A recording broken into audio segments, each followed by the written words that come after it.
देखें ग्रामीण news YouTube पर, सब्सक्राइब करें और बेल आइकन दबाएं।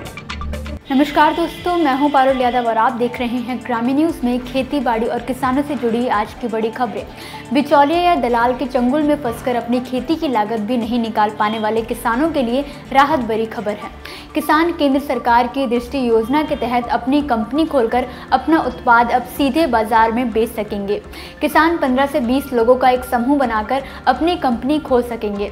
इसके लिए सरकार किसानों को 60 लाख रुपए का अनुदान भी देगी। महाराष्ट्र में किसानों की खुदकुशी के मामले रुकने का नाम नहीं ले रहे हैं। कर्ज और तंगहाली के चलते किसान लगातार आत्महत्या कर रहे हैं। महाराष्ट्र के नासिक में पिछले 4 दिनों में 5 किसानों ने खुदकुशी की है। मौत को गले लगाने वाले इन किसानों में से 3 प्याज की खेती करते थे।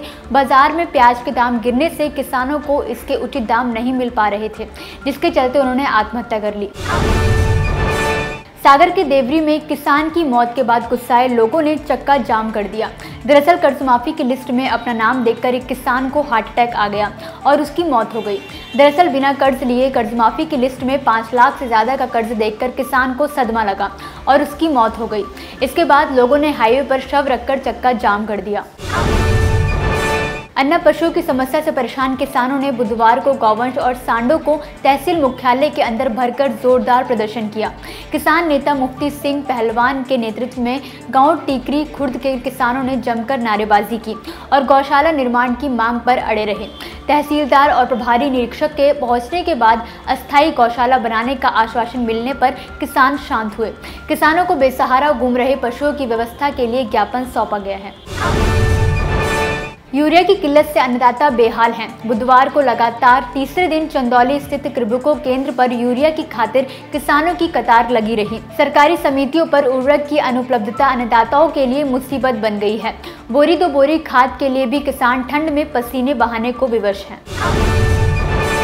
केंद्रीय कृषि मंत्री राधा मोहन सिंह ने बुधवार को crop care federation of India द्वारा आयोजित एक सम्मेलन में कहा कि 2019 का बजट देश के किसानों को समर्पित होगा, क्योंकि सरकार ने 2022 तक किसानों की आय दोगुनी करने का लक्ष्य रखा है। कृषि क्षेत्र में निवेश को बढ़ावा देने के मकसद से सरकार द्वारा लिए गए फैसलों से इस क्षेत्र में बदलाव आया है। इसी के साथ उन्होंने कहा कि पूर्व की सरकार ने 2009 से 2014 के दौरान कृषि मंत्रालय के बजटीय आवंटन 1.21 लाख करोड़ रुपए का रखा था, जबकि मोदी ने इसे बढ़ाकर 2014 से 2019 के दौरान 2.11 लाख करोड़ रुपए कर दिया है। किसान बुलेटिन की आज की बड़ी खबरों में फिलहाल के लिए बस इतना ही। हल्ला और शोरगुल वाली खबरों से दूर रहने के लिए आप देखते रहिए ग्रामीण न्यूज। नमस्कार। देखिए ग्रामीण न्यूज YouTube पर भी, बस सब्सक्राइब करें और बेल आइकन दबाएं।